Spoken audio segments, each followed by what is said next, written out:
Bonjour à toutes et à tous qui nous rejoignent aujourd'hui. Je suis Sébastien et bienvenue sur le journal du Nouveau Monde TV. Aujourd'hui, je reçois deux invités exceptionnels, un illustrateur et un physicien quantique. Philippe et Benoît, bonjour. Comment allez-vous? Très bien. Ça va, merci beaucoup. Je suis très heureux de vous recevoir tous les deux aujourd'hui. On va parler de la BD Le Pic de l'Esprit. Et pour rentrer déjà dans le vif du sujet, est-ce que vous pouvez dire un petit peu comment en est venue cette collaboration? Bah, toi. Alors, comment est venue cette collaboration? Au départ, c'était un projet qui était assez vague et qui m'avait été proposé par Guy Trédaniel, donc l'éditeur, en personne il y a plusieurs années. Et je lui ai toujours dit qu'il fallait le faire en BD un jour. Et puis, et après, je ne sais plus exactement comment ça s'est passé, mais il me semble qu'on en a discuté avec Philippe. On était chez toi, je crois, on était avec un ami, et tu nous as lu un passage à la fin, tu vois. Et en fait, quand Philippe lisait ça, genre, on avait l'impression que c'était un, un enfant qui racontait une histoire, quoi, tellement à fond dans le truc. Et je me suis dit, mais en fait, je voyais les images, quoi. Et puis, quelques mois plus tard, on a dû se dire en rigolant, tiens, il faudrait qu'on propose ça à Très Daniel. Ouais. Et puis ça a démarré comme ça, quoi. D'accord. Il y avait même l'idée d'en faire un film, mais qui n'était pas sérieuse, hein. Oui. Comme il y a quand même un scénario qui est très sympa. Et puis après, Benoît enfin, tu es arrivé parce qu'on avait fait des illustrés ensemble. Et c'est là que je me suis dit, eh bien sûr, c'est la BD qui doit venir avant le film. C'est vrai qu'en film, ça peut faire une super histoire aussi, quand même, hein, Ah sincèrement. bah oui, bah oui. Eh ben là, c'est un sacré budget parce que là, Oui, avec tous les spéciaux qu'il faut mettre dedans, ouais. On va demander à Ah, Luc Besson. voilà, ouais. Ah, elle pourrait être partant peut-être, hein. Bon, et sinon, est-ce que chacun, vous pouvez un petit peu décrire votre parcours, toi, Benoît, pour commencer? Moi, ça fait 5 ans que je travaille, que je suis dessinateur. D'accord. Et du coup, j'ai fait une dizaine de livres chez la maison d'édition Très Daniel. Et mon rêve de gosse, c'est d'être dans la bande dessinée mais sans jamais vraiment y croire, quoi, tu vois. Ouais. Et, euh, et là, du coup, en fait, c'est ma toute première bande dessinée. Donc, j'ai appris le métier sur le tas. J'ai appris le métier pour monter, découper le texte, faire le storyboard, l'ancrage, la couleur, le montage, tout appris sur le tas. Et, euh, et de le faire dans ces conditions, avec Philippe, avec tout son soutien, le fait que je connaisse bien les maisons d'édition, Très Daniel, c'était vraiment super, quoi. C'était laborieux autant que génial. Mais en même temps, D'accord. on n'a rien sans rien. C'est vrai, tout ouais, à non, fait. ouais. Et toi, Philippe, bon, alors, je sais que beaucoup de monde te connaît déjà, mais est-ce que tu peux, en raccourci, un petit peu décrire ton parcours? Oh, bah, je suis récemment retraité du CNRS, donc j'ai fait toute ma carrière, quasiment toute ma carrière au CNRS. Alors, pour résumer, on va dire que durant ma carrière au CNRS, j'ai travaillé dans trois domaines. Les neurosciences, enfin, technologie appliquée aux neurosciences au départ, ensuite de l'intelligence artificielle et pour finir la physique théorique. C'est les trois domaines dans lesquels j'ai des publications scientifiques. Et dans les 10 dernières années de ma carrière, j'ai commencé à écrire des livres et à faire des conférences. Euh, et j'ai quand même continué à publier. Ça a mis du temps parce que les bases de de tout ce dont on parle dans le pic de l'esprit, c'est issu d'une réflexion qui part d'une remise en question de la vision. actuel matérialiste qui est transporté par l'académie, par la science actuelle. Et cette remise en question, pour la justifier, il a fallu que pendant des années, je fasse des calculs, en l'occurrence des calculs de trajectoire de billard, hein, enfin de choses comme ça, pour arriver à amener les idées de base qui me permettent d'avoir cette nouvelle vision. Voilà, donc je sais pas, je pourrais en parler longuement, mais voilà, c'était la base. D'accord. Donc vous avez créé ensemble donc la BD Le Pic de l'Esprit, hein, Mhm. voilà. Et alors, est-ce que vous pouvez dire un petit peu comment ça s'est déroulé, ce projet, comment il s'est monté? Pour rappeler quand même que c'est issu de ça, Oui, du livre Le Pic de l'Esprit, hein. Oui, Euh, et comment ça s'est monté? Bah, Benoît l'a un peu expliqué, c'est-à-dire que on avait déjà fait deux livres illustrés, hein, c'est pas, pas des BD, mais il avait déjà illustré deux de mes livres, La physique de la conscience et Le grand virage de l'humanité. Et comme il illustrait parfaitement, c'est presque venu de manière évidente, comme il avait envie de faire sa première BD, ça s'est imposé naturellement, mais le projet était tellement ambitieux que on osait à peine y croire au début, hein. ah ouais, c'est Bon, clair. avant de démarrer comment on appelle ça, le premier, tu sais, le schéma, pas les schémas, mais avant Les de démarrer les découpages. le découpage, oui, franchement, on savait pas trop où on allait, hein. Ah non, non, non, je me rappelle je me permets de rebondir, Philippe, les premières fois, en fait, en fait, le plus difficile au début, c'est qu'en fait, on pense souvent qu'en BD, on dessine assez rapidement, alors oui, qu'en fait, on a mis peut-être 2 voire 3 mois à découper le texte, à couper dedans. Philippe, il a fait un travail considérable pour De, résumer les idées, découper sans perdre l'essence. Moi, ouais, j'ai dû aussi, et il m'a laissé faire, euh, romancer plus, rythmer de manière scénaristique pour qu'il y ait des rebondissements, pour qu'il y ait des personnages qui soient plutôt mis en valeur. Il y a même des personnages qui ont été interchangés ou ajoutés.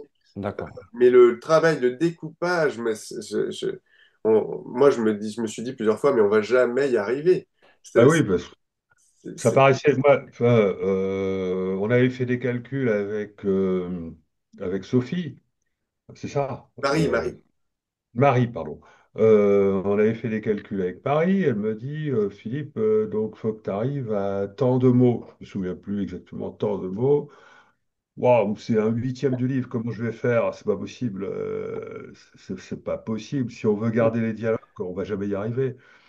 Et donc, je me suis torturé la tête pour. Donc, il a fallu faire quelques sacrifices, il a fallu supprimer.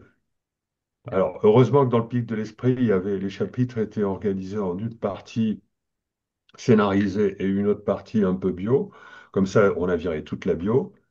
Et là, il a fallu faire un gros travail de condensation des dialogues. Ouais, et en plus, tout en gardant l'essentiel. Donc, non, non, c'est plus difficile que d'écrire un livre, hein. Franchement, c'est. oui, il faut arriver à mettre les dessins et les écrits ensemble, quoi. Sinon, Ouais. la BD, elle aurait fait plus de 300 pages, quoi. Ah bah oui, et puis en plus, je veux dire, Philippe écrit des livres parce que c'est quelque chose j'ai l'impression, qui est plus important que lui. Et en fait, ça passe à travers lui. Donc, en fait, il s'y met. Alors qu'à la base, il a quand même une formation académique, avec même une manière de penser, de raisonner qui n'est pas du tout le roman, en fait. Mm, Pourtant, il a mm. réussi à faire un roman, Le Pic de l'Esprit. Mais la BD, c'est encore autre chose, parce qu'il faut penser en scénariste BD, avec les Ouais. découpages, avec les didascalies, avec les bulles, avec le truc. Donc, en fait, il y a même une fois, on était chez Philippe, on a dû se retrouver pour finir tout ça parce qu'en fait, on n'y arrivait pas à distance, quoi. D'accord. Et donc, on allait faire une longue balade le matin. Et Oui, puis l'après-midi, après une petite sieste, on allait à fond dedans. Et une fois que ça, c'était parti, c'était bon. Là, après, ça, ça, ça... oui, t'es venu 2 fois ou 3 chez moi et moi je suis venu 2 fois chez toi, je crois, Oui, c'est hein, ça, oui, c'est ça. Ouais, recadrer aussi certains trucs parce que on avait passé, il y a quelque chose qui allait pas. Enfin, moi, j'y croyais pas tant qu'on n'avait pas réussi à monter toute l'intro. Parce que je voyais pas comment est-ce qu'on allait arriver à monter l'intro. Franchement, il fallait que je me rassure absolument là-dessus, sinon je pouvais pas croire dans la BD, quoi. Et d'accord. donc là, j'ai un peu, pas violenté, mais Benoît, pour qu'on arrive à faire un démarrage voilà, que le lecteur sache de quoi on parle et où est-ce qu'on va, quoi. Et donc ça, et une fois qu'on a réussi à faire l'intro, je me suis dit, alors si on a réussi à faire ça, là, C'est je suis c'est- pas sûr. c'est assez drôle d'ailleurs de ta part parce que, étant donné que l'espace-temps, selon ta théorie, est flexible, on aurait pu prendre ça à n'importe quel moment, mais en fait, il fallait qu'on voit les choses de manière chronologique pour pouvoir jouer après avec la temporalité du truc, quoi. Ben oui, parce que là, la chronologie, elle était fondamentale. Sinon, on pouvait pas, parce que on suit un sentier, donc on est obligé de respecter le sentier et puis la symbolique de chaque étape. Ça, sinon, ça foutait en l'air tout le projet. Donc, on pouvait pas, on était obligé de respecter ça. Et Ah, donc, le commencement, c'était très important. Voilà. et Voilà. comment est venue l'idée de mettre plusieurs personnages en fait au début pour parler un petit peu de la BD sans rentrer dans les Mm. détails, mais il y a plusieurs personnages au début. Mm. Comment est venue l'idée de les mettre pour qu'ils jouent chacun un rôle, on va dire un petit peu de, comment je peux dire ça? Euh, pour moi, quand j'ai lu la BD, c'était un petit peu comme si chaque personnage était un morceau de l'esprit d'une seule personne, en fait. Bien Oui, vu, bien vu. Voilà. Et c'est correct. comment est venue l'idée d'implanter plusieurs personnages comme ça? Eh ben, en fait, ça remonte au livre Le Pic de l'Esprit, où l'idée de base, c'est que finalement, la science, elle est enfermée dans un cadre, en plus, un cadre qui est rectangulaire, hein, et avec des limites qui sont bien déterminées. Le déterminisme en bas, le matérialisme en haut, le hasard à droite et la causalité à gauche. Voilà, ça c'est le cadre, on peut le retrouver sur mon site web, moi que j'utilise depuis 15 ans, depuis mon premier livre. Et donc là, l'idée c'était de dire, bon ben voilà, ça ce sont ces quatre frontières qu'on n'a pas le droit de dépasser. Et là, l'idée c'était de dire, ben on a quatre spécialistes des quatre frontières, enfin des explorateurs qui sont déjà rompus à la transgression, alors chacun d'une frontière. Et donc, lorsqu'on crée l'expédition, on va recruter vraiment des personnes qui sont rompues à la transgression de chacune de ces frontières. Et donc, ça fait que Phil ou Luc emmène quatre personnes avec lui parce que à eux quatre, ils ont l'expérience de tous les problèmes qu'on peut avoir lorsqu'on sort de la science, lorsqu'on transgresse les frontières de la science. Et donc, comme c'est au nord, au sud, à l'est, à l'ouest, ben, ça fait que le sud, Suzanne, qui transgresse le déterminisme, à l'ouest, Wesley qui transgresse voilà, la causalité, au nord, Nordine. euh, Nordine qui transgresse le matérialisme, et à l'est, Estelle qui transgresse les lois du hasard, si on peut dire. Voilà, c'est venu comme ça. Les Power Rangers de la conscience, quoi.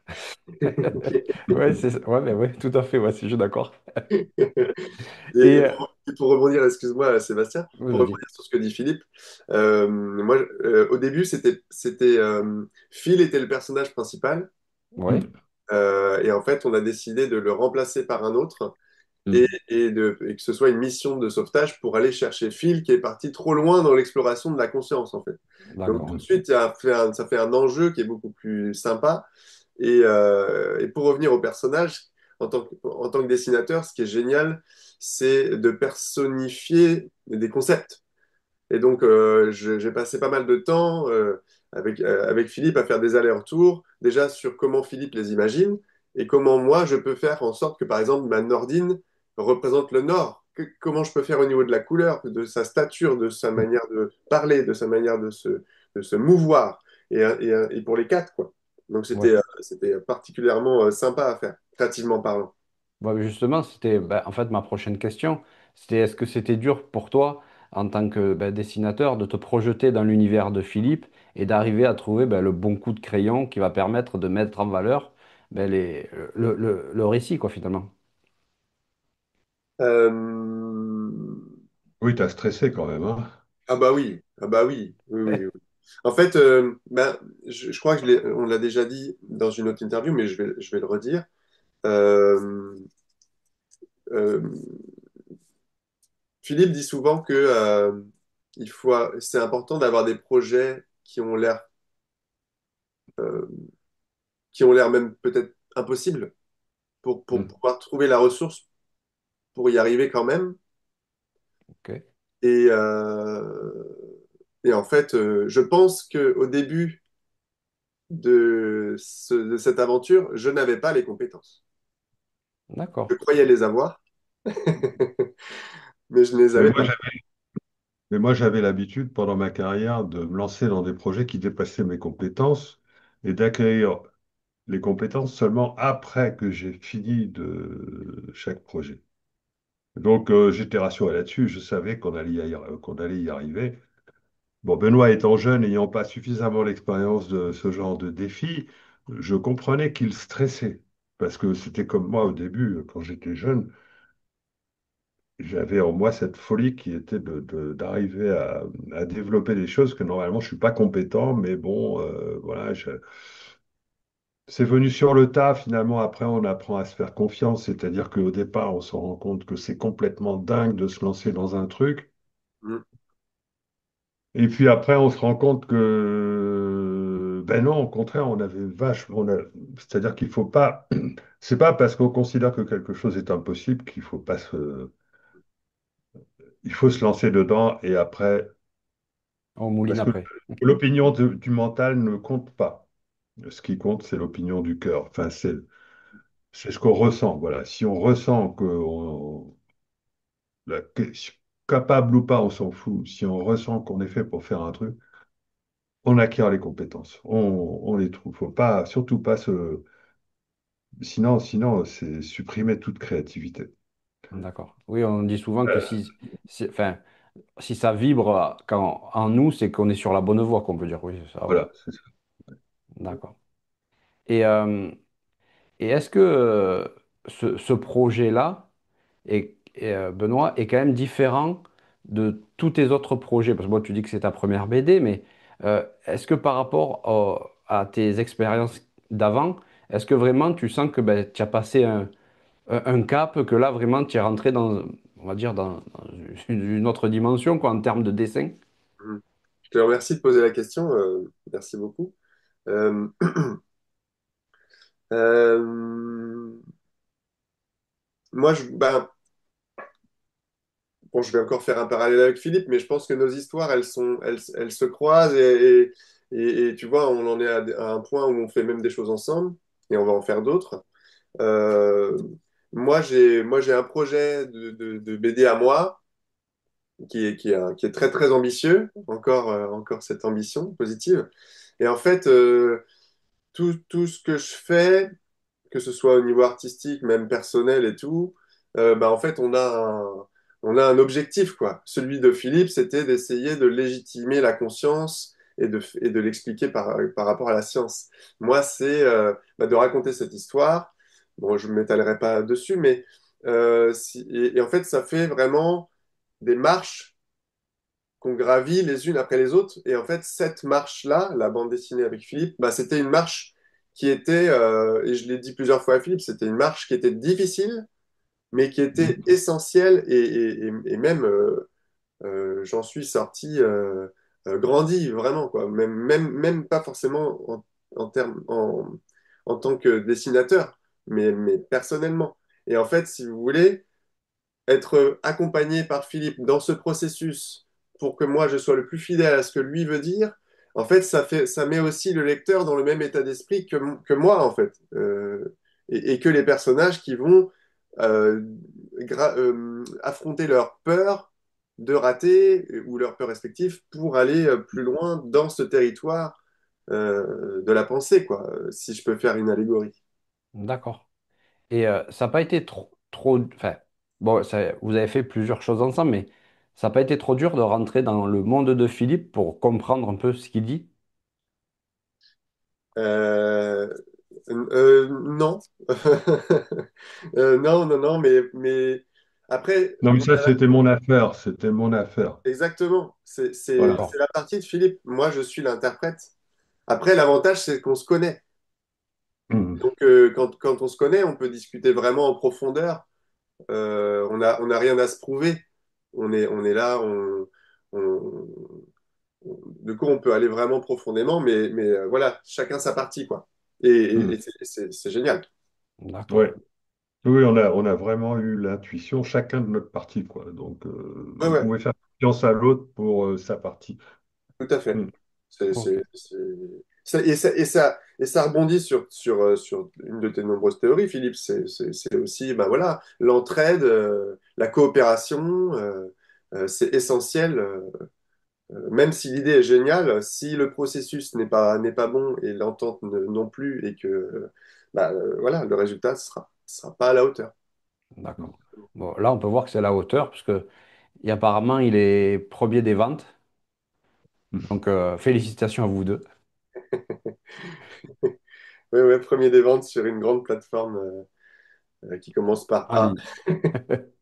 Et par rapport à la BD, bon, moi, de ce que j'en ai compris, alors vous pouvez me reprendre si je me trompe, mais est-ce que ça serait pas en fait euh, un voyage vers une version améliorée de nous-mêmes, vers ce qu'on recherche en fait? Est-ce que c'est pas un peu ça le cœur de cette BD? Bah, bien sûr, c'est une marche initiatique, une randonnée initiatique, c'est-à-dire que on en sort complètement grandi, on n'est plus jamais le même. Ça va même encore plus loin que ça, puisque après, à passer le col de l'Ange, on expérimente, c'est-à-dire qu'il y a toute la partie, on va dire un peu, qui ressemble au développement personnel au début. On va dire que au début, quand on descend, jusqu'au guet de la finalité, la gorge de la création, c'est un peu du développement personnel. Oui, Ensuite, quand on remonte, donc c'est un peu la découverte de la conquête de son libre arbitre, vraiment du lien qu'on peut avoir avec son âme, notre souveraineté intérieure, etc. Et aller vers l'authenticité, l'intégrité, etc. Donc ça, on n'est plus dans le développement personnel, là, parce que il y a quelque chose qui est de l'ordre de la magie qui s'installe. Et en troisième partie, au-delà du col de l'Ange, là, on est un peu, enfin, c'est un peu comme s'il y avait une partie là où on expérimente les sorties de corps, c'est un peu ça. Enfin, et puis encore une quatrième partie où là, on va carrément visiter l'au-delà. Et puis on y va en ovni, c'est plus sympa comme ça. et du coup, est-ce que, comment dire, chaque chapitre est une partie de notre esprit qu'on développe finalement? Oui, oui, oui, oui, c'est ben, 11, chaque chapitre. Non, il y a ces quatre parties là, mais évidemment qui sont décomposées en plusieurs chapitres. Il y a la première partie, c'est on traverse, on se débarrasse de toutes ces illusions. D'accord. Et Euh, oui, vas-y. Et je ne sais pas si tu continues. Enfin, après la deuxième partie, bah, c'est ce que je disais, hein. Il y a plusieurs chapitres où, par exemple, quand moi j'adore le chapitre avec Thalès. Bon, il y a quatre entités dans le pic qui sont, je fais un jeu de mots avec des anagrammes. Il y a Thalès, Tesla, Altesse et Saleté. Oui, Ça Vas-y, représente un peu les quatre niveaux de la conscience, hein, du niveau le plus bas au niveau le plus haut. Et Thalès, moi je l'aime bien, c'est un sniper. Un c'est ça. sniper qui, là, pour tirer, il tire sur les gens qui ont peur. C'est-à-dire que toutes les personnes qui s'autocensurent, toutes les personnes qui, voilà, enfin, bien entendu, je fais souvent référence à des gens qui sont du milieu scientifique, parce que la science est un peu bloquée dans son avancement à cause, par exemple, de la peur par exemple, d'étudier la rétrocausalité, parce que la rétrocausalité a longtemps été considérée comme une idée folle en physique. Bon, maintenant, c'est rentré presque dans les mœurs, hein. Et donc, par exemple, quand il y a un physicien qui côtoie le milieu de la parapsychologie, c'est très mal vu, donc il faut surtout pas que ça se voit trop. Et Oui, donc, quand un physicien fait ça, donc sur le plan métaphorique, ça se traduit par le fait d'aller à tel endroit, etc. Et ben, il se prend le sniper parce que le sniper tire dessus parce il s'autocensure, il a peur. Il a peur. Et donc, voilà. Et bon, enfin, je ne sais pas si je l'explique très bien. si, bah, moi justement, c'était Et une des questions que j'avais, c'était de pourquoi en fait ben, ces physiciens ont peur finalement d'aller parler. Pourquoi ils ont peur? ben, ils ont peur pour la carrière, ils ont peur de la marginalisation, du qu'en dira-t-on, ils ont peur de... Ça fonctionne comme ça. Il faut bien voir que la science, elle est cloisonnée en disciplines, ce qui fait que les scientifiques sont enfermés dans une discipline. Et si vous voulez être un scientifique qui s'ouvre à la philosophie, si vous voulez être un scientifique qui s'ouvre à la vision du monde, etc., vous êtes obligé de tenir compte de ce qui se fait dans les autres disciplines. Donc déjà, ça c'est mal vu, ça marche pas comme ça oblige à sortir de la rigueur. Et si en plus vous allez chercher des informations qui sortent de la science, donc comme je disais par exemple les ovnis, la parapsychologie, etc., alors là, vous êtes carrément banni, hein. D'accord. Moi, je l'ai vécu ben, j'ai pas été banni parce que j'ai été assez fin pour pas avoir de problème. Mais j'ai vécu le fait d'avoir écrit un livre qui s'appelle La physique de la conscience, ah ben, ça crée des gènes dans le laboratoire où je travaille. Quoi? Guillemot, il écrit sur la conscience, hein, en plus, il s'intéresse aux ovnis, etc. Enfin, bon, ça crée une gêne. Je m'en suis D'accord. très bien sorti, hein, mais ça n'a pas toujours été facile à vivre. Je me souviens de l'année 2016 où quand même j'ai eu quelques petits soucis. Bon, après, je m'en suis bien sorti. Mais c'est pas évident, quoi. C'est pas évident de transgresser cette espèce de norme qui veut vous interdire de travailler sur autre chose que ce sur quoi vous êtes payé, soi-disant. C'est n'importe quoi. D'accord. Vous savez, enfin, là, les scientifiques sont handicapés, hein. Les scientifiques sont handicapés par ce cloisonnement, qui n'a fait que se raffermir, hein, au cours du temps. Au CNRS, je me souviens, quand je suis rentré au CNRS, on était très libre au départ. Je dis pas qu'on pouvait faire de la parapsychologie, non, pas du tout. Autant. Et on était quand même très libre. Et D'accord. puis, au cours du temps, cette liberté, elle s'est atténuée, etc. Et puis maintenant, un chercheur, il a plus tellement la possibilité de choisir son thème de recherche, hein. Donc, tout vient d'en haut. Donc, le problème s'est aggravé. Et donc, c'est pas du tout évident, ça n'est toujours pas du tout évident d'arriver à transgresser les frontières de sa discipline pour travailler sur la pensée, quoi, pour travailler, pour faire le lien avec la philosophie, pour construire une vision du monde, etc. C'est pas évident, c'est interdit. C'est Mais, interdit par l'académie. mais C'est- justement, c'est- Ça n'est pas, il n'y a pas d'interdiction officielle, mais il y a une interdiction de fait. Un Ouais. scientifique n'a pas le droit de sortir d'un certain cadre. C'est comme ça. Mais sinon, on est très mal vu. Et donc, il fallait absolument que j'écrive un livre là-dessus, qui fasse comprendre au public, parce que le public est très naïf face à... Le public fait une confiance énorme aux scientifiques. Le public pense que le scientifique, c'est quelqu'un qui réfléchit vraiment à comment marche le monde à partir de sa fenêtre, etc., et qu'il est capable du coup, de généraliser. Mais non, pas du tout. Les scientifiques sont des techniciens.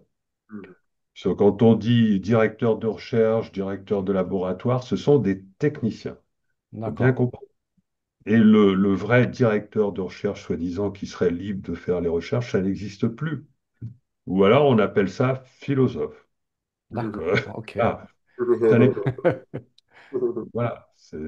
Mais, enfin, je sais pas, moi, la définition du scientifique, pour moi, c'est quelqu'un qui va aller sur les extérieurs où il n'est pas dans sa zone de confort pour justement, c'est ça, de comprendre. Ben non, non, non, ça n'existe pas. Je dis d'ailleurs, on m'a cité pour avoir dit ça, un vrai scientifique, c'est quelqu'un qui s'intéresse aux anomalies. Oui, oui, je suis Euh, d'accord. Mais il est interdit de s'intéresser aux anomalies du réel. Les anomalies du réel, pourtant, il y en a un paquet, et j'en oublie, hein. Pour ne citer que les anomalies du réel qui sont aujourd'hui incontournables parce elles sont complètement révélées, hein. C'est les expériences de mort imminente, les sorties de corps, les perceptions extrasensorielles, les ovnis, les synchronicités, etc. Et j'oublie des tonnes de choses, hein. Je vous parle même pas de tout ce qui est du domaine de ésotérique, voyance, etc. Mais, enfin, là, je vous en ai cité cinq. Eh ben, c'est interdit. On n'a pas le droit de s'intéresser aux anomalies. C'est interdit. Si Mais, vous vous intéressez aux anomalies, vous vous excluez de fait de votre milieu, de votre laboratoire. Il faut le faire en secret. Moi, je l'ai toujours fait en secret. d'accord. Il faut le dire tardivement. Quand vous n'êtes pas loin de la retraite, vous pouvez y aller. Euh, D'accord. Oui, c'est un peu ça dans la BD, hein, quand même, que plusieurs fois, c'est Luc qui dit, ouais, il faut pas trop le dire, faut rester, voilà, que ça soit secret, vous le gardez pour vous, vous êtes dans la joie, et puis à un moment donné, ça se saura, mais bon, pour l'instant, on le garde pour nous. C'est ça, finalement. Voilà. Mais il faut respecter, voilà. Mais à l'heure actuelle, par exemple, il y a un grand changement de paradigme à la surface de la planète. Il y a un éveil considérable. La plupart des gens ne savent pas encore que la révélation a déjà eu lieu, qu'il y a quelque chose d'absolument fantastique qui est en train de se produire. Parce que aujourd'hui, il est absolument fondamental de mettre dans la catégorie fake news, dans la catégorie ça n'existe pas, ça n'est pas prouvé, etc., plus que jamais, tout ce qui sort de l'ordinaire. Parce Ok. que ça bouille tellement, ça bouillonne tellement là en dessous qu'il faut absolument couvrir. Non, non, non, non, ne dites pas ça. Non, non, non, non, non, non. Aussi bien des choses extraordinaires, super, que des choses absolument atroces. Bon, enfin bon, voilà, et c'est comme ça que ça fonctionne. Voilà, et c'est important qu'il y ait cette autocensure, parce que l'humanité n'est pas prête à accueillir la quantité, les révélations absolument incroyables qui vont meubler le 21e siècle, hein. Enfin, mais ça a lieu doucement, doucement, doucement, doucement. De toute façon, le processus a lieu et il y a un éveil. Et les scientifiques, voilà, vont s'intéresser de plus en plus à ce qui était banni ou interdit. Voilà, il y a 10 ans, la rétrocausalité, tu pouvais pas en parler. Maintenant, c'est OK. Dans 10 ans, aujourd'hui, on commence à pouvoir parler de la conscience en physique. Dans 10 ans, il y aura des laboratoires qui vont vraiment étudier ça et on va commencer à comprendre ce que c'est que l'énergétique, les chakras, l'aura et tout ça.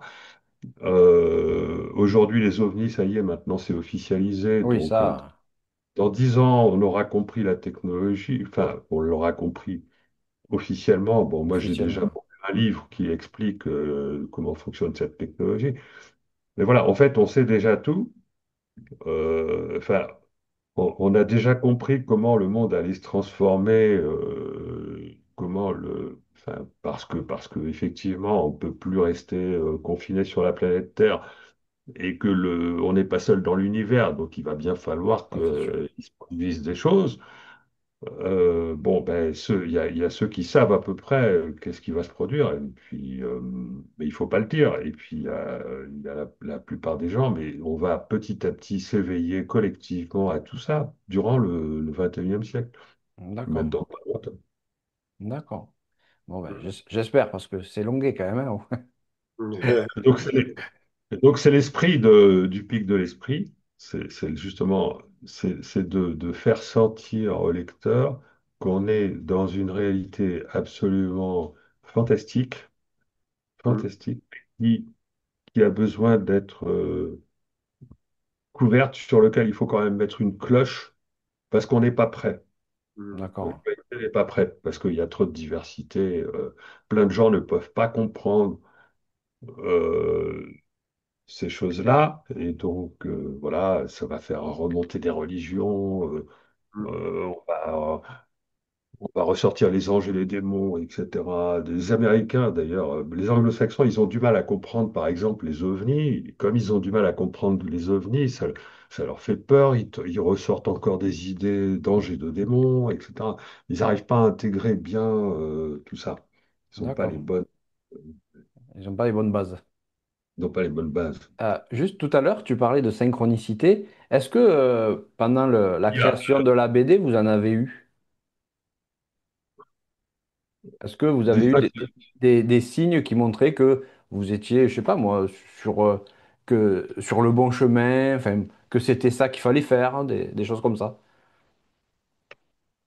On était dans la réalisation, là, hein. Les synchronicités, c'était avant, mais D'accord, pas dire qu'on ait vraiment vécu les synchronicités. On était vraiment comme ça, hein. On était dans la tâche, comme on dit. On Ouais, était dans. ouais, ouais, carrément. Ouais. d'accord. Et toi, Benoît, est-ce que, par exemple, lors de la création de la BD, est-ce que bon, Philippe dit que vous étiez vraiment dans la tâche et tout ça, mais est-ce que toi, tu as eu des moments par exemple, de doute après, et au fur et à mesure, et finalement, tu as eu on peut dire, des signes qui t'ont montré il fallait que tu continues et que tu persévères? Bah, il y a eu plusieurs étapes, hein. C'est vraiment comme un accouchement, hein. Et il faut être deux pour ça. Mais donc déjà, il y avait le découpage. Donc je vais me répéter un petit peu. Il y a le découpage. Donc là, comme ça commençait à être long, je me suis dit, mais oh là là, mais quand est-ce que je vais pouvoir dessiner, quoi, tu vois? Mais il fallait le faire absolument. Il fallait qu'on se mette au diapason tous les deux. Ensuite, il y a eu le storyboard. Donc le storyboard, c'est le fait de découper les cases et de savoir combien de pages je fais par chapitre pour que ce soit bien équilibré et que j'ai une idée de l'œuvre globale. Donc, D'accord, comment je rythme l'histoire, comment j'intègre les schémas, comment je fais comprendre les concepts de Philippe, même avec le quatrième mur de la bande dessinée. Par exemple, tu vois, il y a un moment, bon, ça a été retiré dans l'édition de base, mais ça va être remis dans la prochaine édition. Tout le moment où il est dans l'OVNI, par exemple, j'ai retiré les numéros de page parce qu'on d'accord, ne sait pas où on est ni quand.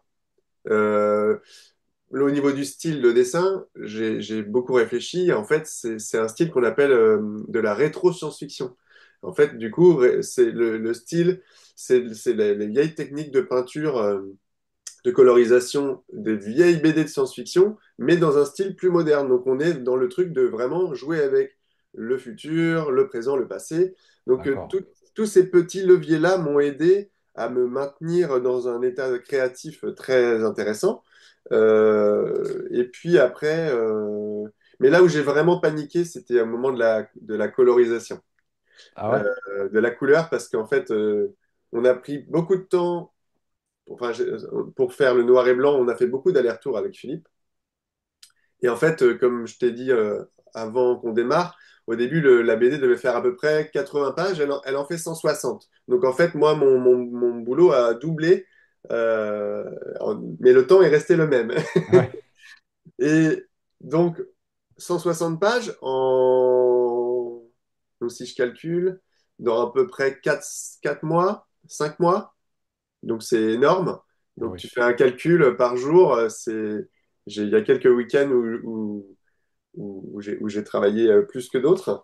Et je me rappelle avoir appelé Philippe en panique, quoi.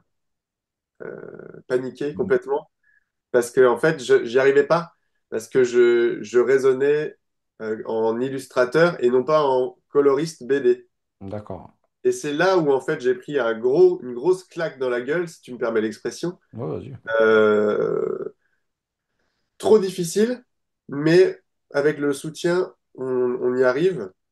Et en fait, j'ai appris, déjà avant toute chose, j'ai un immense respect pour tous les dessinateurs du monde entier, de BD spécifiquement, pour le travail que ça représente. Et en fait, coloriste, c'est un métier à part, et je l'avais sous-estimé.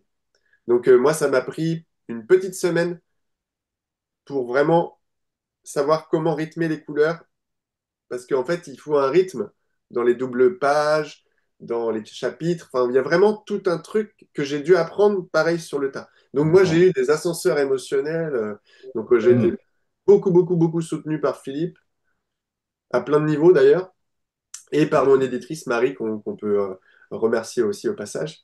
Donc oui, oui, je suis passé par plein de phases, mais j'espère que le résultat sera à la hauteur de notre investissement. Bon, je pense qu'il est, hein, vu comme la BD marche plutôt bien. Oui, mais tu sais, on a toujours un recul très critique envers nous-mêmes, hein. Ouais, c'est pas faux. C'est Euh, pas faux. C'est pas faux. Et Philippe, à un moment donné dans la BD, tu dis que la science, elle a renié l'âme.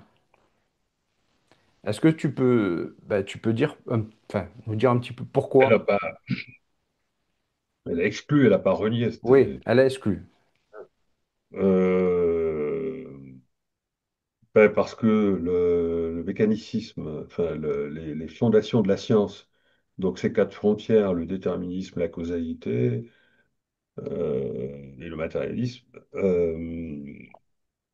ont pour conséquence, a priori, l'impossibilité de l'existence de l'âme. On croit que même le déterminisme à lui seul suffit pour empêcher l'existence de l'âme. Ça, c'est faux. Mais il m'a fallu une vie entière pour arriver à l'expliquer. Mais la science exclut. D'ailleurs, on peut dire que la science s'est créée par opposition à la religion.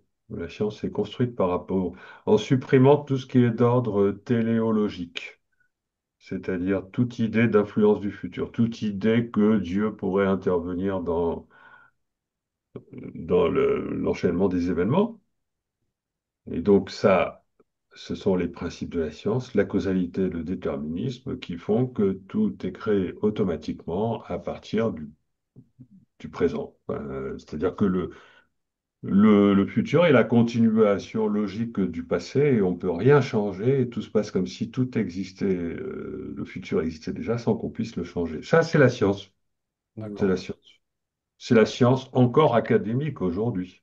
Bon, bien sûr, elle a évolué parce qu'il y a les multivers, et plein d'autres choses, le quantique, les multivers, etc. Mais c'est pas encore résolu. Les physiciens sont encore en désaccord sur le multivers, ils sont encore en désaccord sur l'interprétation de la mécanique quantique.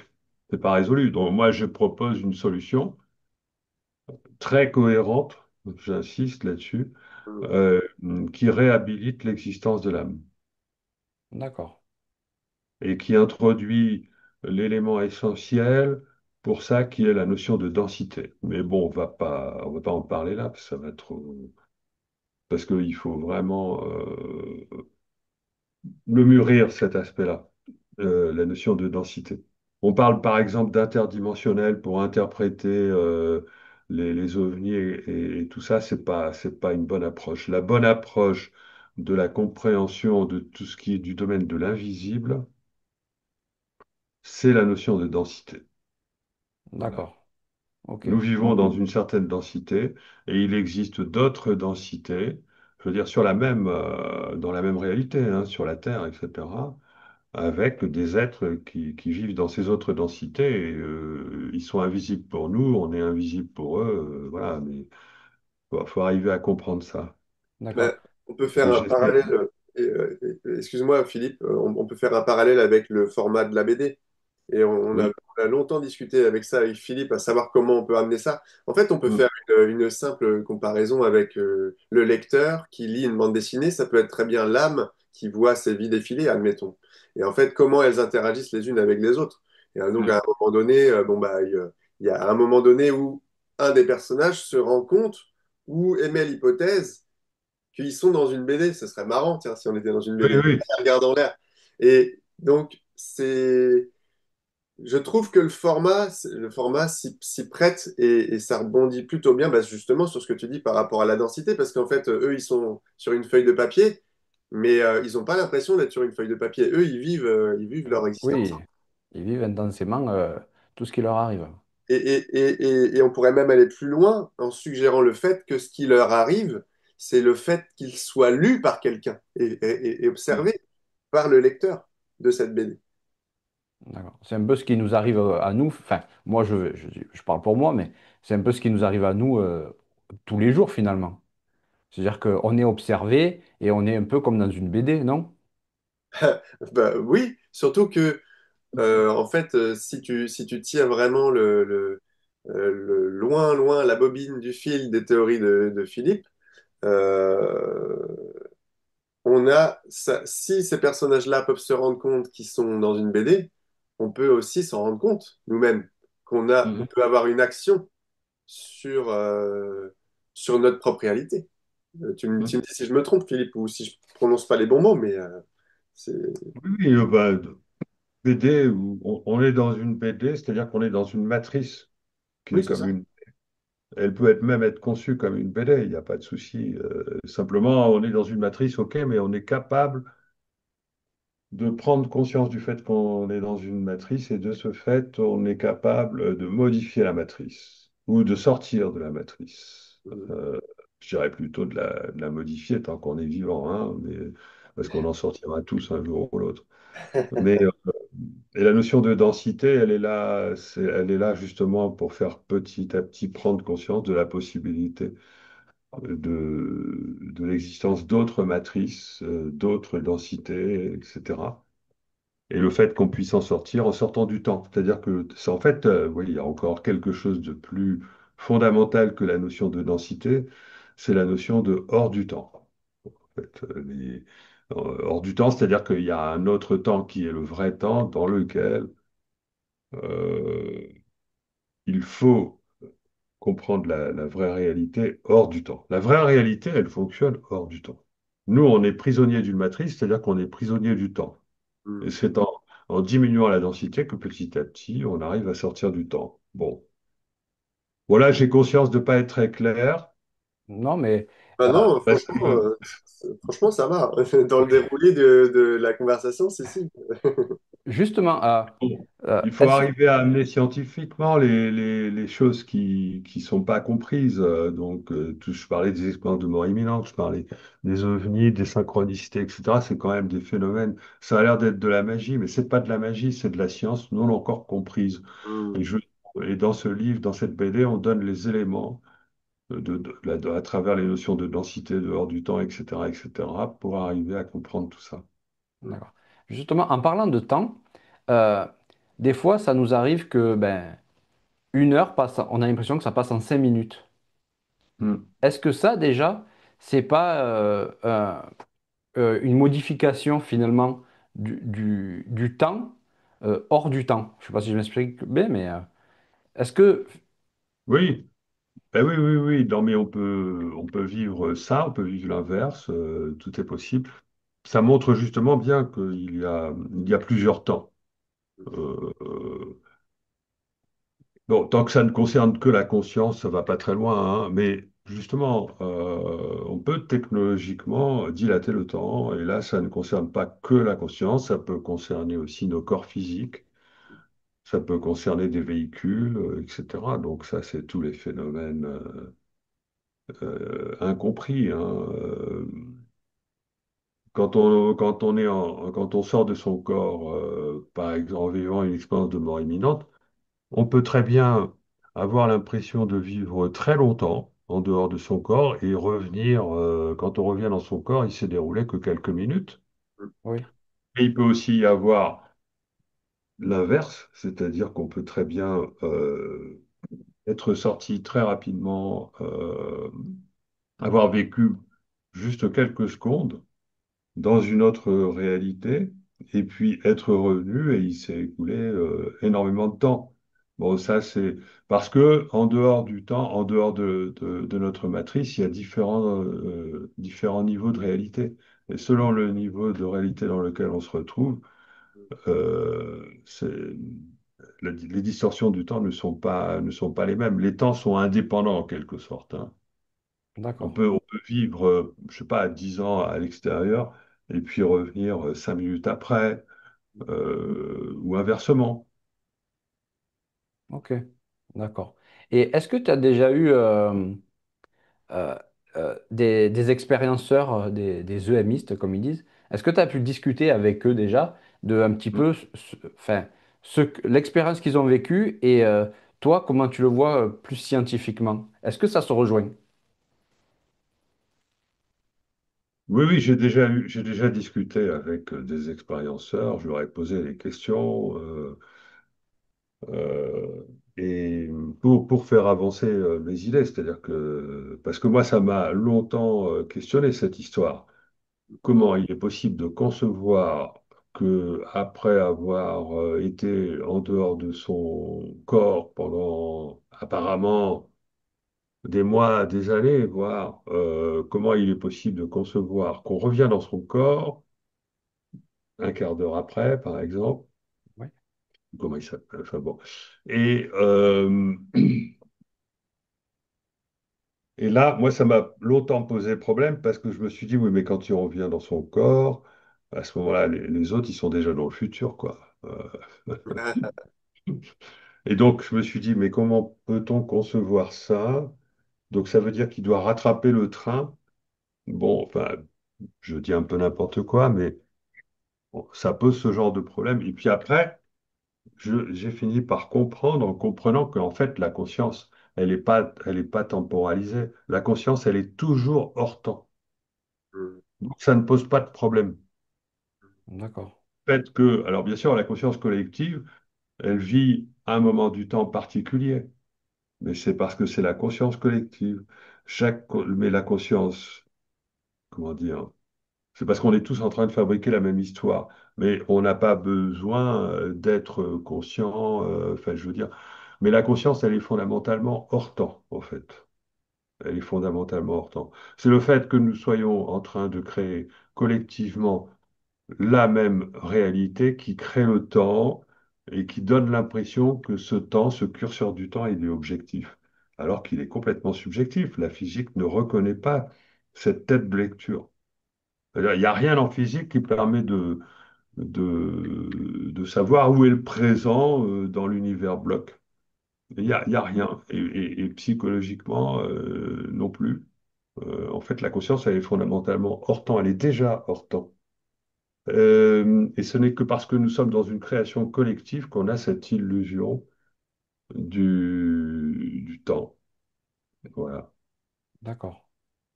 Et à un moment donné, dans la BD, il y a écrit, alors je vais relire la phrase, hein, parce que le futur ne peut pas se faire sans contrôle, sans contrôler le passé et inversement. Alors, j'ai pas bien compris cette phrase. Sincèrement, là, j'ai séché. Est-ce que tu peux un petit peu expliquer, développer, s'il te plaît? Alors, on est sur des lignes de temps. On est dans un univers à l'intérieur d'un multivers. Le multivers, ce ne sont pas des univers séparés. On peut passer d'une ligne de temps à une autre, c'est-à-dire en théorie d'un univers à un autre. Et donc, lorsqu'on fait un progrès, lorsqu'on change vraiment de ligne de temps, eh ben, c'est tout le futur qui change d'un bloc, mais en même temps tout le passé aussi. Bon, maintenant, c'est pas dans le passé, ça peut être infinitésimal, hein, ce qui est le changement. Il y a une différence. Les physiciens ne voient pas trop, les physiciens avancés ne voient pas trop la différence entre le passé et le futur à long terme. Il y a Carlo Rovelli, par exemple, qui est un physicien très respecté, qui dit que le futur et le passé, c'est comme deux océans ou deux rivières. Enfin, c'est comme vous avez de l'eau d'un côté, et puis de l'eau dans le passé, de l'eau dans le futur, puis il y a comme un barrage. Enfin, c'est même pas un barrage, et puis il y a une cascade, c'est le présent. C'est-à-dire que le futur tombe dans le passé. Donc, la différence entre le futur et le passé, c'est que là où le futur tombe, dans le présent, ça crée des remous. Et c'est ces remous qui font qu'on a l'impression que le passé est différent du futur. Alors que le passé et le futur, c'est la même chose. C'est-à-dire que plus loin dans le futur et dans... D'ailleurs, le passé et le futur, à mon avis, se rejoignent, hein. Enfin, il n'y a pas de... Et donc, changer de ligne de temps, du coup, dans ce cadre-là, c'est beaucoup plus facile à comprendre. Et donc, il est tout à fait normal, à partir du moment où le passé et le futur se rejoignent, et ceci à toutes les échelles de la réalité, hein.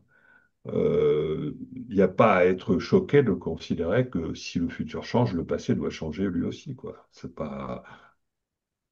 Mais on ne peut pas s'en rendre compte que le passé change, parce qu'on va toujours dire que l'ancien passé, c'était une illusion, même s'il a été réel. On ne peut pas s'en rendre compte. D'accord. Ouais. C'est pas évident, hein, je te Voilà, rassure. quand tu commences à parler de changer le passé, même infini, de manière infinitésimale, Ouais, qu'il y a un ancien passé et un nouveau passé, là, ça commence à être chaud. ouais, voilà. Voilà, Là, non mais moi, je suis d'accord avec ça. D'ailleurs, j'avais longtemps hésité avant de parler de ça en public. Pourtant, c'était une conséquence inévitable, hein. Dans mon premier livre, j'en parlais déjà. Mais j'ai mis 4 ou 5 ans avant de me décider d'en parler en public parce que je pensais que le public risquait de bloquer là-dessus. Hmm. Et puis, et ce sont des grands scientifiques qui m'ont un peu aidé à, bah, si, il faut que tu le fasses. Je veux dire, Alain Cohn et d'autres. On dit souvent que le passé était instable, que le passé peut bouger encore. Vous trouverez une conférence, d'ailleurs, parmi les rares euh, conférences où j'ai été invité à m'exprimer dans un milieu scientifique, se trouve ma conférence sur le passé bouge encore. C'est-à-dire que paradoxalement, ce sont les scientifiques qui acceptent plus facilement cette idée que le public lui-même. d'accord. Et oui, c'est vrai que tu dis que bah, tu as été rarement invité pardon, le mot il est parti, à des genres de colloques où il n'y a que des scientifiques. Euh, Pourquoi? Alors, j'ai quand même été invité, hein, Oui, je fais une dizaine de conférences scientifiques, bon, mais sur toute une carrière, ça fait pas beaucoup. Ben, parce que ce sont des idées, j'agite des idées qui sont pas, comme je disais tout à l'heure, qui sont pas acceptables. Il n'y a pas par le consensus académique. d'accord. Bon, dès qu'un physicien met un pied dans la spiritualité, c'est foutu, quoi, pour lui. Pourtant, enfin, je sais pas, moi, de mon point de vue, enfin, la spiritualité et la science, enfin, finalement, c'est la même chose avec des mots différents. Mais oui, mais on n'a pas le droit. Non, bah En non. science, on n'a pas le droit. C'est pas, il n'y a rien qui permet. La science, elle est cloisonnée. euh, et on va dire, oui, c'est de la philosophie, c'est de la métaphysique, c'est de l'ésotérisme, etc. Non, non, non. Si. Le problème, c'est que les chercheurs scientifiques, ils sont payés. Alors, ils sont payés par des institutions. Et l'institution, elle a des règles. Voilà, et on ne peut pas sortir de son. Parce que tu es.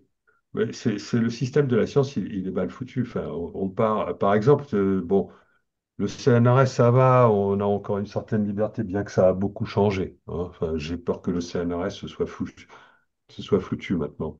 Mais l'université, depuis très longtemps, c'est foutu, puisque l'université fonctionne par cooptation. Le Graal d'un universitaire, c'est bon, au départ, il arrive, il est bête de conférence, il a passé sa thèse, ensuite il passe son habilitation à diriger des recherches pour devenir prof, parce que c'est un meilleur salaire, c'est plus de liberté, etc.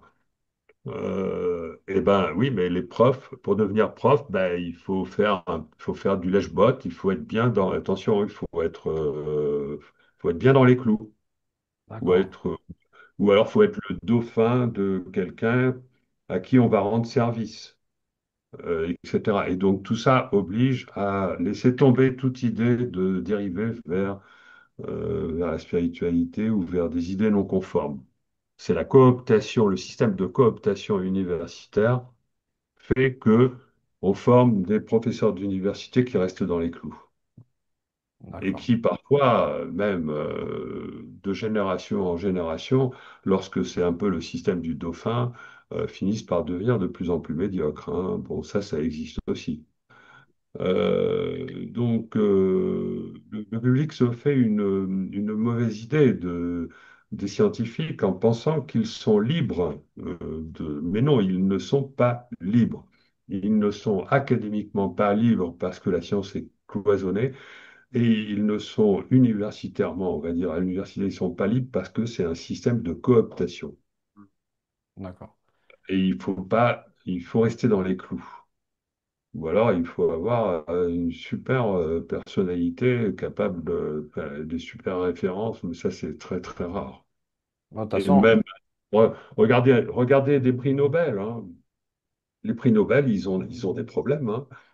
Roger Penrose, il a du mal à faire accepter ses idées à la communauté scientifique, hein. Ces théories de l'univers cyclique, ces théories de la conscience quantique, ça passe mal. Il le dit lui-même, écoutez-le parler à ce niveau-là. Dans le domaine de la médecine, on a vu ce qui est arrivé à Montagnier. oui. Euh, le Ah, pauvre, il est décidé, et puis enfin, franchement, la manière dont les médias se sont... Alors qu'il avait raison, puisque maintenant c'est reconnu. Bon, enfin, voilà, même quand on est prix Nobel, on ne peut pas vraiment sortir des clous. d'accord. Et comment on peut faire pour que ça change? Alors, dans le pic de l'esprit, ils disent Et moi, il faut de- faire comme je fais. Moi, comment on pourrait dire, ben, il faut pas, il faut s'en foutre faut être, comment on pourrait m'appeler, moi, je suis on m'appelle franc-tireur. Moi, je suis un franc-tireur. Voilà, c'est un peu comme, euh, j'en ai rien à cirer de l'image qu'on va me coller. Bon, il faut être assez fin, il faut faire attention quand même. Bon, il faut bâtir sa crédibilité sur un domaine et puis et s'exprimer dans un autre domaine. Enfin, c'est pas évident, mais bon, voilà. Enfin, moi, je suis, comme on dit, l'étiquette qui me colle le mieux, c'est franc-tireur. Et voilà. Je me sens bien avec ça. D'accord. C'est-à-dire, moi, je jouis un peu intérieurement de ma marginalité, en fait. Faut avoir une zone de confort quand même, hein, parce que sinon, faut pas vivre en ville, hein, par exemple, hein, parce que sinon, c'est pas possible. Faut vraiment s'isoler de la masse pour arriver à faire ça, parce que sinon, c'est très, très, très inconfortable. D'accord. Oui. Après, oui, t'es un marginal, quoi. Ouais. Mm.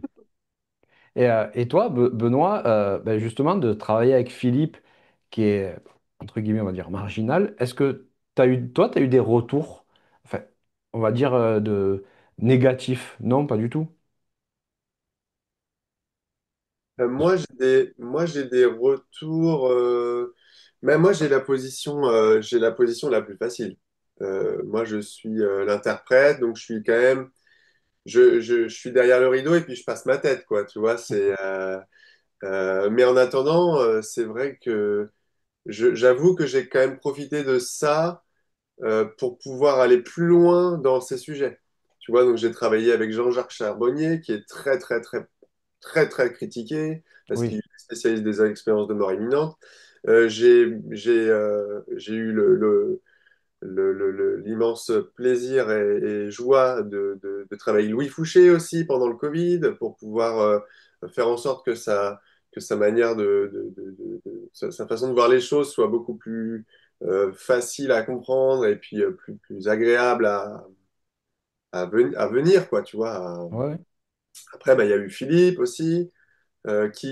Avec Philippe, ça a été une surprise parce que je veux pas remettre une machine, une pièce dans la machine Covid, mais de voir le positionnement de Philippe à ce moment-là, moi, ça m'a fait un bien fou, tu vois. J'avais l'impression que mon monde s'écroulait, quoi, si tu veux, mais pas par les mesures, pas Ouais, par ce qui était dit, mais par comment les gens réagissaient à ça, en fait. Et j'étais ravi de savoir que Philippe s'était positionné comme ça. Jean-Jacques Charbonnier aussi, mais il s'est fait taper sur les doigts directement. oui, je Ah sais ouais, il a morflé quand même. ah, il a morflé, hein, ouais, ouais, du coup, je lui apporte tout mon soutien. Après, il y a eu, et du coup, là, je travaille sur une bande dessinée avec Nicolas Fraisse. Donc là, c'est la première fois que je l'annonce publiquement, d'ailleurs. Mais en fait, c'est vrai que c'est des sujets marginaux, mais j'avoue que, un peu comme Philippe, j'ai aussi une petite fierté de pouvoir avoir le cran de faire ce truc-là. Et puis c'est quand même vachement amusant, enfin je veux dire artistiquement parlant, quand tu Oui, dois dessiner des vagues quanto-gravitationnelles, des expériences de mort imminente, des visions chamaniques et tout, et qu'en plus c'est des scientifiques c'est les théories de leur vie, toi tu dois condenser les rendre compréhensibles, ce qu'ils ont mis une vie entière à développer, tu vois. Donc, moi, ça me demande énormément d'intégration, mais quand je vois ce que ça m'apporte dans ma vie quotidienne, c'est extraordinaire, en fait. Mais après, mais c'est pas facile non plus, mais c'est vrai que là, pour le coup, c'est vrai que j'ai vraiment la place la plus, la moins oui, dangereuse, quoi, tu vois. ouais, Voilà. voilà. Ouais. Et justement, je voulais te demander, euh, par rapport à la BD, Benoît, quelle est la scène qui t'a le plus inspiré ou touché personnellement? Est-ce qu'il y a un moment donné où enfin, tu t'es éclaté à le faire? Euh, Moi, franchement, je me suis éclaté tout du long, même D'accord. si c'était pas facile. Mais il y a forcément des moments que tu préfères. Mais il y a un moment où il y a un moment que j'adore, en fait non, il y a deux moments que j'adore. Il y a un moment où Suzanne, elle est au niveau d'une cascade et en fait elle doit passer avant tout le monde avec une corde et renvoyer la corde pour que tout le monde puisse y aller. Bon là c'est vraiment en tant qu'artiste que je me suis amusé parce qu'elle plonge, elle nage, elle grimpe. Donc du coup là j'ai pu vraiment m'amuser. Mais la scène que j'ai préférée, c'est quand il passe le col de l'Ange. Donc les gens qui liront ou qui ont déjà lu sauront de quoi on parle. En fait, une fois passé le col de l'Ange, l'espace et le temps sont complètement bouleversés. Et Mm. donc, moi, je me suis amusé à changer carrément le style des personnages. Tu vois, c'est plus mon style à moi. Il y en a une, c'est un peu plus manga, un autre, c'est un peu plus franco-belge, un autre, c'est un peu plus comics. Parce que, en fait, du coup, il se voit et il se voit comme il s'imagine, en fait. Donc, et même le moment où il y a des moments où il y a Nordine, par exemple, qui se déplace de plusieurs Mm. kilomètres en un instant. Et puis, Sans que personne, comment? sans qu'ils ne s'en rendent compte. Sans qu'ils s'en rendent compte. Et donc, c'était super drôle à faire. Et puis après, il y a toute la phase de l'OVNI qui est marrante aussi, où j'y suis pas allé comme ça. Tu vois, j'ai demandé vraiment précisément à Philippe et à des amis qui s'y connaissent bien. Voilà comment ça se passe, les déplacements. Est-ce qu'il y a des accélérations? Est-ce qu'il y a un son particulier? Quelle ambiance il y a? Tu vois, et en fait, j'ai essayé de respecter tous ces trucs-là parce que, comme disait Philippe tout à l'heure, c'est pas parce que c'est des sujets qui sont interdits qu'on peut pas les voir avec sérieux, en fait. Bah oui, Euh, bien sûr. voilà. D'accord. Et euh, euh, Philippe, par rapport à la BD, euh, tu parles de hasard et il y a Mm. différents hasards. Est-ce que tu peux en dire quelques mots? C'est pas évident d'en dire juste quelques mots, mais est-ce que tu peux un peu en parler, s'il te plaît? Ouais, bon, alors pour moi, le hasard n'existe pas, mais pour la science n'arrête pas de faire usage du hasard, justement pour combler toutes les fuites, pour combler tous les bugs, pour résoudre tous les problèmes. Donc, pour faire admettre au public que bon, ben, c'est du hasard, il n'y a pas à réfléchir plus avant. Donc, j'ai dit, et il y a cinq ou six sortes, voire plus, de hasard de ce type-là. Bon, le plus connu, c'est le hasard quantique. dont Einstein disait que ça correspond à un Dieu qui joue au dé. Bon, ben, le hasard quantique, moi, j'y crois pas. Pour moi, c'est une influence du futur. Bon, ensuite, il y a le hasard par exemple, le hasard anthropique, ANTHO, le hasard. Qu'est-ce qui fait que on a réussi à exister alors qu'il y a une chance sur 10 à la puissance 60 pour qu'on puisse exister, parce qu'il suffirait de bouger légèrement les conditions initiales de l'univers et on n'existe pas. Et donc, si on veut résoudre ça, faut faire appel à l'idée complètement anti-rasoir d'Occam, selon laquelle, bon, ben voilà, il y a 10 puissance 60 univers qui ont tenté d'exister, puis il y en a un qui a réussi, c'est le nôtre. Enfin, c'est quand même pas très. Franchement, c'est scientifique, hein. Bon.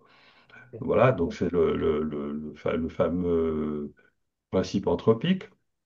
Ensuite, il y a un peu lié avec cette histoire-là, le hasard du multivers. Bon, déjà, il y a toutes sortes de multivers, donc il y aurait toutes sortes de hasards. Qu'est-ce qui fait qu'on vit dans un univers plutôt qu'un autre? Ensuite, il y a le fameux hasard darwinien, le hasard des mutations. Ça, c'est la pensée magique des biologistes. En fait, tous les scientifiques ont une pensée magique, hein, et il y a toujours le hasard qui intervient à cette histoire-là. La pensée magique des physiciens, c'est le hasard quantique. La pensée magique des biologistes, c'est le hasard des mutations. Bon, ensuite, il y a le hasard. Enfin, il y a toutes sortes de hasards. Oui, il y a le hasard qu'on utilise en physique statistique, celui qui permet de faire des calculs grâce aux probabilités. Alors, pourquoi ça fonctionne? Ben, c'est-à-dire que si on n'introduit pas le hasard pour fabriquer des équations, euh, on n'arrive pas à faire de physique statistique, et pourtant elle marche très très bien, la physique statistique. Bon, il se trouve que c'est parce que, et ça on l'a compris il y a que récemment, c'est parce que quand vous prenez un gaz ou que vous prenez un billard, c'est pareil, hein. Il y a des chocs, des interactions, etc. Et au bout d'un certain temps, les boules ou les molécules, elles ont perdu leur information et donc tout se passe comme comme s'il y avait un mouvement brownien. Et c'est ce qui justifie le fait que on a le droit d'utiliser le hasard pour fabriquer des équations. Mais il faut jamais oublier, pardon, que ces équations ne sont absolument pas déterministes et que toutes les autres possibilités d'évolution continuent d'exister, même si elles sont faiblement probables. Mais on oublie ça. Ensuite, il y a toutes sortes Bon, les sceptiques disent, voilà, par exemple, les phénomènes de synchronicité, non, ça n'existe pas, ce sont des illusions ou du hasard. Euh, En fait, on invoque le hasard à chaque fois qu'on veut interdire de réfléchir à quelque chose d'inexpliqué. Parce que la science, elle a horreur du vide, Oui, donc il faut interdire aux gens, aux scientifiques, de réfléchir à des questions dès qu'il y a de l'inexpliqué derrière. Et donc à chaque fois, c'est le hasard qui intervient d'accord. pour interdire d'aller plus loin. Et par rapport aux synchronicités, bon, est-ce qu'il y aurait, ça, c'est de la théorie, est-ce qu'il y aurait quelque chose pour que justement ça puisse être, pardon, confirmé? Est-ce que, il y a des choses... Oui, oui, mais alors là, c'est pareil. Enfin, bon. Les synchronicités, ça existe depuis une éternité. Enfin, moi, j'avais lu un livre de Arthur Koestler qui s'appelle, qui m'avait beaucoup marqué pendant ma jeunesse, Les racines du hasard, dans lequel il cite tout le recensement effectué par Paul Kammerer, quelqu'un du début du XXe siècle, hein, avec des coïncidences. Pouf, il fait la liste de coïncidences, certains sur les synchronicités, d'autres simplement qui sont absolument ahurissantes. Ce type-là a fait ça, enfin, c'est un travail. Et puis, bon. Et puis tout le monde a vécu ça. Enfin, moi, je l'ai vécu, en plus, j'ai même appris à provoquer. Euh, les synchronicités, ça existe. Les coïncidences inexpliquées, ça existe. Voilà. On ne peut pas le nier. Et donc, c'est inexpliqué, ça mérite une explication scientifique. Moi, j'ai proposé une théorie. pour l'expliquer. Mais je ne me suis pas contenté de ça. J'ai fait des expériences scientifiques sur le web pour démontrer que c'est pas une illusion. J'ai fait des expériences, mais que c'est même une influence, c'est dû à une influence du futur. Donc j'ai utilisé un protocole. Ce protocole, je l'ai publié en plus, euh, pour me démontrer à moi-même, parce que je savais que je n'arriverais jamais à, que je pourrais pas publier, c'est interdit. Pour un physicien, c'est interdit de faire une publication de ce genre-là. Ça s'appelle de la parapsychologie. Si tu fais ça, il faut prendre un pseudo, il faut surtout pas le dire à tes collègues ou à ton Ouais. directeur. Sinon, tu te crames, quoi. Ouais.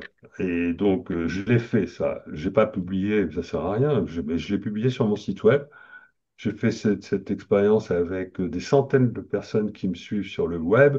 J'ai fait une expérience en 2014 avec des proverbes et des citations, en 2018 avec des images et des légendes. Entre les deux, j'ai fait une expérience avec un contrat CNRS, avec une société dans le domaine de la publicité qui envoyait des pubs au hasard. À chaque fois, c'est le hasard. Donc, à chaque fois, j'ai étudié est-ce que c'est le hasard ou est-ce que c'est pas le hasard. Et j'ai réussi à démontrer par 3 fois que ben non, c'est pas le hasard parce que c'est impossible, les probabilités sont trop faibles pour que ça puisse être du vrai hasard.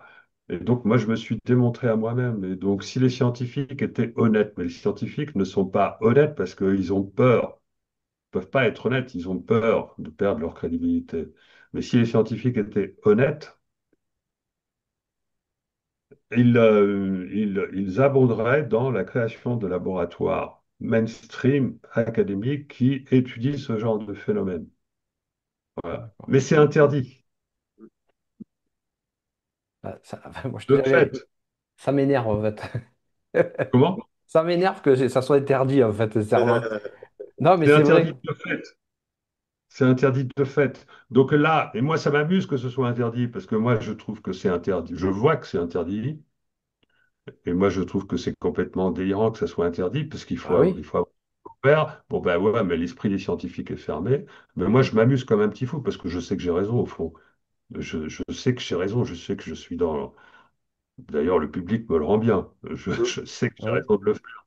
Donc pour moi, c'est un peu une jouissance que de jouer ce rôle de franc-tireur pour tirer tout ce qui a, sur tout ce qui a peur. C'est- Finalement, dans la BD, le sniper, c'est toi.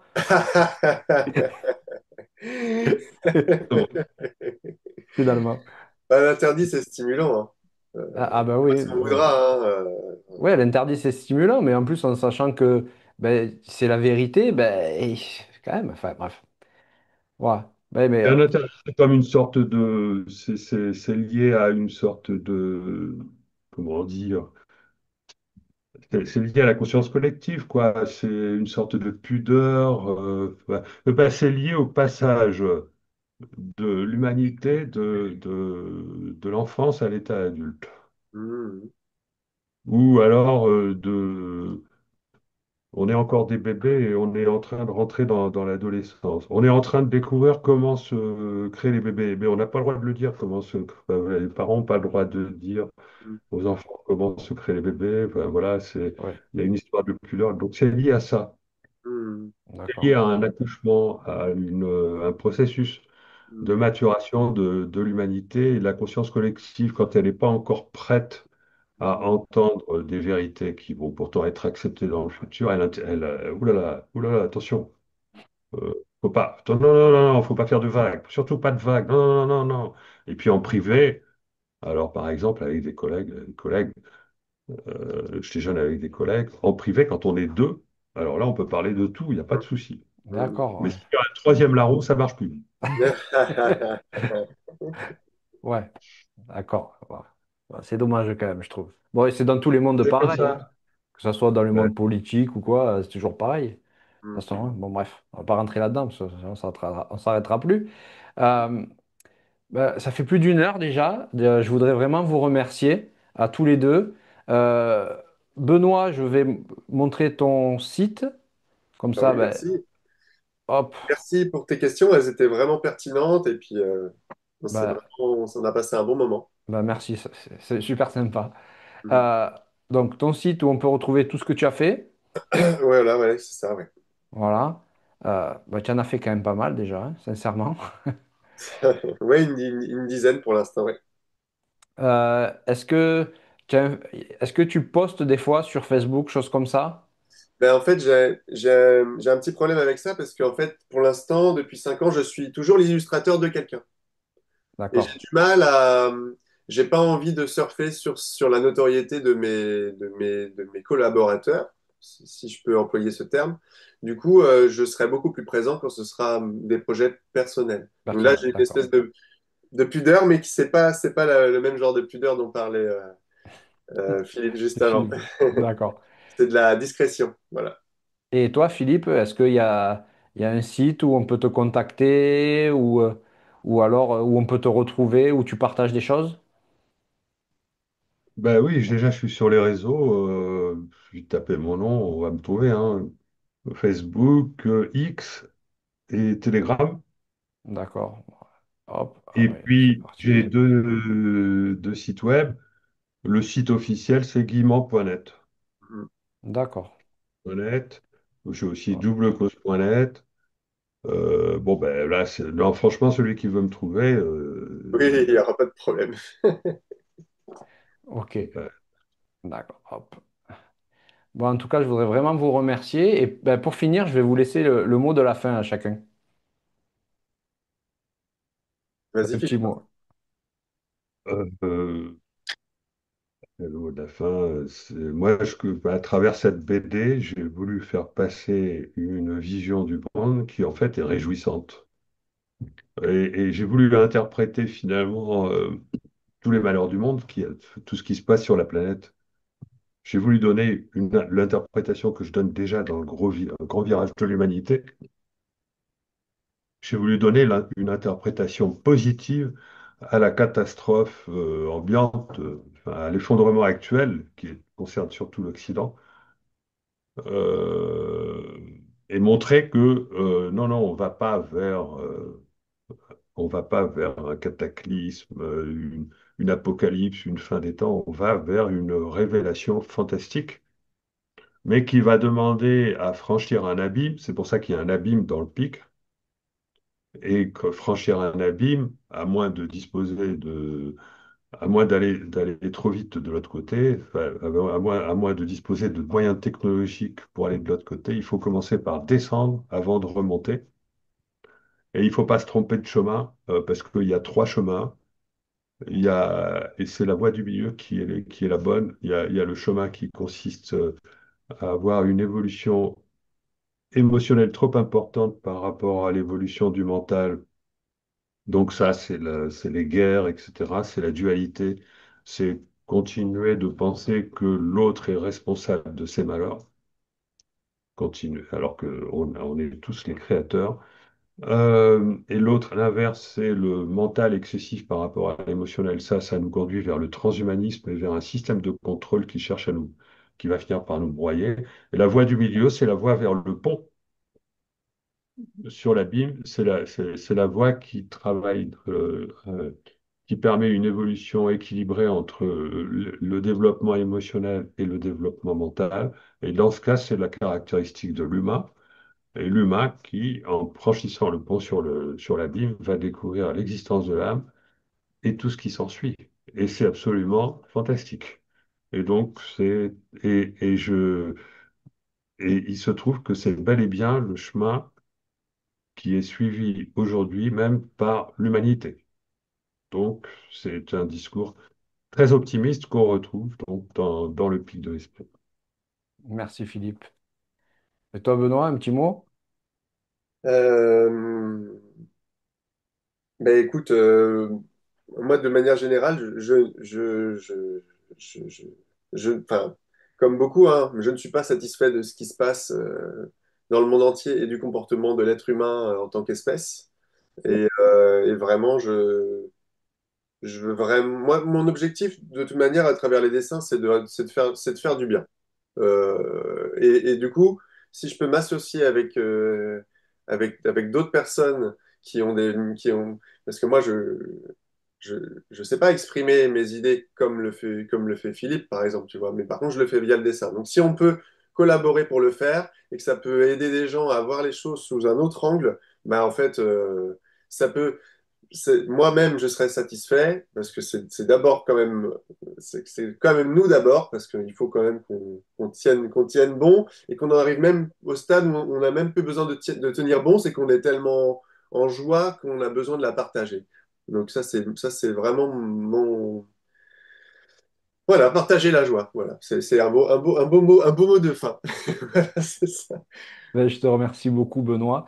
Donc, vous avez créé tous les deux le Pic de l'Esprit. Franchement, une super BD. On comprend très bien. On apprend beaucoup de choses. Euh, Merci encore à vous deux. À toutes les personnes qui regardent la vidéo, ben, pensez à vous abonner. Ben, moi, ça m'aide à créer du contenu. Et puis, ben, pour le reste, ben, passez une bonne fin de journée. Et puis, je vous dis à très bientôt pour une nouvelle vidéo. Allez, à bientôt. Au Merci, revoir. au revoir. Au revoir.